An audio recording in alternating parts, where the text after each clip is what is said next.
दोस्तों नमस्कार। मैं संजय कुमार फिर से हाजिर हूँ एक नई कहानी के साथ। दोस्तों आज की कहानी प्रेरणादायक, कुछ रहस्यमयी और काफ़ी पुरानी कहानी है। ये कहानी लगभग 200 साल पहले की है। हमारे देश में राजस्थान में एक जिला पड़ता है जैसलमेर। 200 साल पहले हमारा पूरा देश कबीलों में बटा हुआ था। जैसलमेर के नज़दीक लगभग 18 किलोमीटर दूर एक गांव बसाया था ब्राह्मणों ने। गांव का नाम था कुलधरा।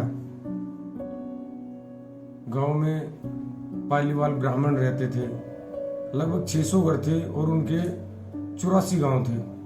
84 गांव ये ढाणी टाइप, अभी भी राजस्थान में ढाणी टाइप गांव होते हैं। उस टाइम भी ये ढाणी टाइप गांव थे, लेकिन ये आपस में जुड़े हुए थे सबसे, और इतने अच्छे से बसाया गया था उस पुराने समय में भी कि वो जैसलमेर जो जिला है इधर राजस्थान का, ये टोटल रेतीला इलाका माना जाता है। लेकिन उस समय भी उन पालीवाल ब्राह्मणों ने वहां पे पानी के सोर्स बनाए, वहां पे उस रेत में खेती, उपजाऊ जमीन बनाई और उसमें फसल उगाते थे। मुख्यतः वो सारे जो ब्राह्मण थे वो कृषि करते थे और मवेशियां पालते थे, गाय वगैरह, और वो काफी संपन्न थे।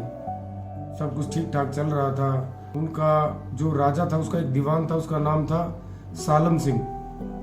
दीवान एक अय्यास किस्म का और एक निर्दयी, जो कि कर वगैरह वसूलता था, लेकिन किसी का कोई लिहाज इज्जत वगैरह कुछ नहीं करता था। वो घूमता रहता था गांव में इधर उधर। एक दिन वो घूमते घूमते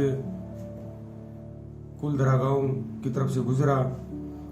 उसने वहां की रईसी ठाट बाट देखे तो उसने अपना घोड़ा कुलधरा गांव की तरफ मोड़ दिया। वो छोटी छोटी ढाणियां थी, आपस में जुड़े हुए थे घर वो। तो जब वो घोड़े को लेके जा रहा था तो उसको पता नहीं क्यों उन ब्राह्मणों से जलन होने लगी। काफी देर घूमने के बाद वो दोबारा जैसलमेर आया। अगले दिन वो फिर गया। देखता है एक पुजारी, मंदिर का पुजारी मंदिर में पूजा कर रहा था। बहुत अच्छा मंदिर बनाया हुआ था। उस समय का जो स्ट्रक्चर था उसके हिसाब से गांव वालों ने काफी अच्छा मंदिर बनाया था। वो पूजा कर रहा था वहां पे। वहीं पे उसकी बेटी भी थी उसके साथ में। बेटी काफी खूबसूरत थी। समय पुराना था और आज भी राजस्थान में आप देखते होंगे वो पश्चिमी सभ्यता उसको अभी पकड़ नहीं पाई है अभी भी।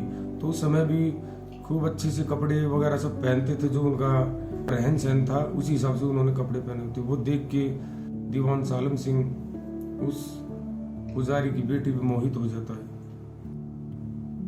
वो उस समय तो कुछ नहीं कहता, वो वहां से चला जाता है। वो फिर आता है। बार बार वो कुलधरा गांव के चक्कर लगाने लग गया। सबको शक होने लग गया। वो बीच बीच में अपनी जो कोशिश होती थी उसको करता रहता है। कभी अपने कोई घुड़सवार भेज दी उठवाने के लिए, लेकिन उस कुलधरा गांव में सब एका था। समझ कोई पा नहीं रहा था कि इस साजिश के पीछे कौन है। सिर्फ यही समझ रहे थे लोग बाग कि ये कोई बदमाश टाइप के जो सैनिक हैं, ये छेड़छाड़ करते हैं। सब ये सोचते थे कभी दरबार में जाएंगे, राजा की शिकायत करेंगे।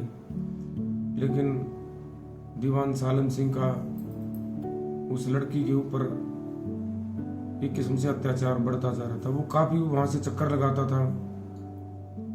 गांव के जो लोग थे वो खेती वगैरह करते थे। औरतें भी हाथ बटाती थी क्योंकि वो मवेशियां रखते थे। घर इतने अच्छे बनाए हुए थे कि एक दिन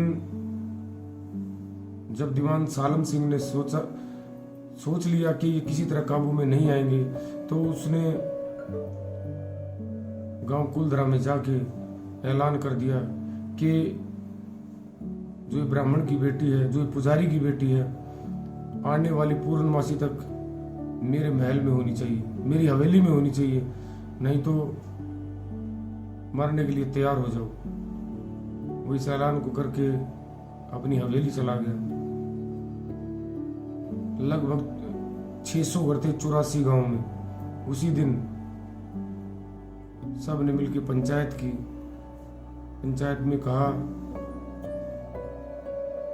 या तो अपनी बेटी को सालम सिंह की हवेली में भिजवा दो, नहीं तो मरने के लिए तैयार हो जाओ। पंचायत हो रही थी। तो आज के समय में तो कोई किसी के साथ में, आप देखते भी होंगे, कोई किसी का साथ नहीं देता। पंचायत हुई तो सबने एक ही फैसला किया, हम ये गांव ही छोड़ देते हैं। फैसला करने के बाद में सबने एक ही सुर में कहा, बिल्कुल हम ये गांव छोड़ देते हैं, लेकिन अपनी जो इज्जत है वो नहीं जाने देंगे। किसी प्रकार भी हम उसके सामने आत्मसमर्पण नहीं करेंगे।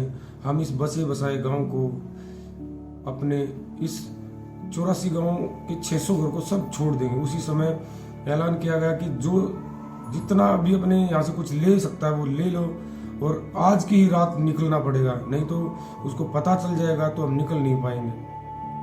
सबने हाँ की और तुरंत अपने घर की तरफ चल दिए। घर पे जाने के बाद वो काफी अमीर हुआ करते थे।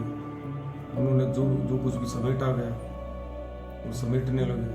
किसी के घर खाना बन रहा था, कोई मवेशी का दूध निकाल रहा था, कोई मवेशियों को चारा डाल रहा था, जो का तो सब कुछ छोड़ दिया उन्होंने, और समेट के सबको कहा गया कि हम एक ही कतार से निकलेंगे, कोई इधर उधर नहीं जाएगा, क्योंकि अगर जो हम एक रास्ता छोड़ के इधर उधर गए तो किसी ना किसी जत्थे का उनको पता चल जाएगा, और वो फिर उसी समय हम पे हमला कर सकता है और पुजारी की बेटी को ले जा सकता है।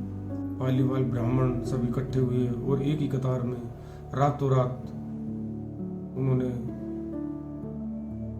उस 84 गांव थे जो सब ढाणी टाइप थे, 600 घर थे, सब खाली कर दी। हर घर में 7-8 आदमी थे, क्योंकि पुराने समय में हर घर में 8-10 आदमी का परिवार होता था। चलते चलते जाते हुए उन्होंने उस गांव को श्राप दिया कि आज के बाद कोई भी इस गांव में बस नहीं पाएगा। उन्होंने गांव छोड़ दिया और वो निकल के अभी भी राजस्थान जिले में, जो मैंने सुना है, एक पाली जिला पड़ता है, कुछ वहाँ पे हैं, कुछ आगरा में, कुछ मथुरा में, कुछ इधर उधर फैल गए, क्योंकि उस समय टोटल कबीले थे, एक साथ सभी घुसते तो वहाँ भी हमले का डर था।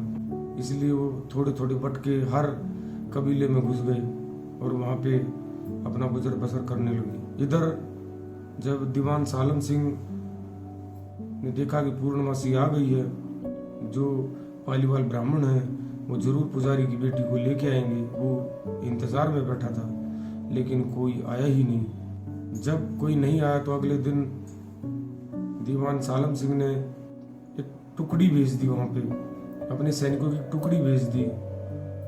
जब वो सैनिक उस गांव में घुसे तो सब हैरान परेशान, गांव टोटल खाली, कोई नहीं। जो का तो किसी का चूल्हा जल रहा था तो उस पे बर्तन रखा हुआ था, वो ऐसे ही रखा हुआ था। कोई खाना खा रहा था तो उसकी थाली में खाना रखा हुआ था। किसी के कपड़े सूख रहे थे।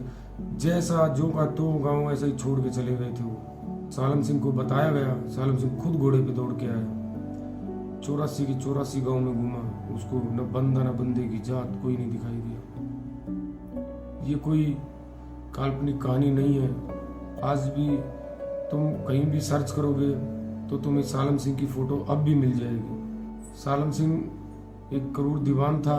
उसके बाद सालम सिंह ने सोचा कि बहुत अच्छा गांव बसा हुआ है, इसमें क्यों ना किसी को बसा दिया जाए। पहले तो खुद सालम सिंह ने अपने जो परिचितों को वहाँ पे ठहराया, लेकिन कहते हैं कि वो वहाँ गए तो जरूर, लेकिन लौट के नहीं आए। काफी साल बाद बहुत परिवारों ने कोशिश की कि वहाँ हम अपना परिवार बसाते हैं, लेकिन कहते हैं कि आज तक जो गया वो आया ही नहीं। और ये कोई काल्पनिक कहानी नहीं है, बिल्कुल इतिहास के पन्नों में दर्ज है। आप चाहो जब भी जैसलमेर जाओ तो जैसलमेर से ठीक 18 किलोमीटर दूर गांव कुलधरा अब भी है। अब भी आप जाके देखोगे 200 साल पुराने घर हैं, वो जो के तो बिल्कुल चमकते हुए।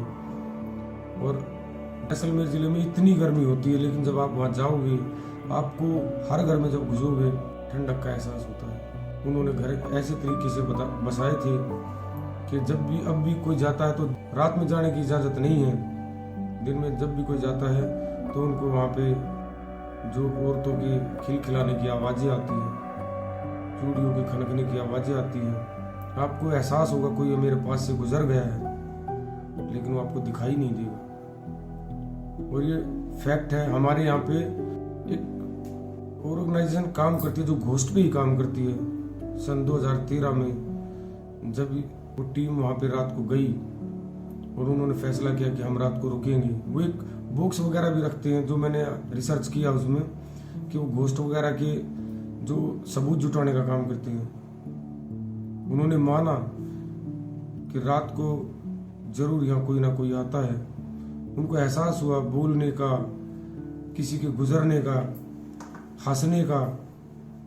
बल्कि जो वो गाड़ियाँ लेके गए थे, उनकी गाड़ियों पे सुबह जब देखा तो बच्चों के जो हाथ के पंजे हैं उनके निशान थे उनकी गाड़ियों पे। आज भी ये रहस्य ही है।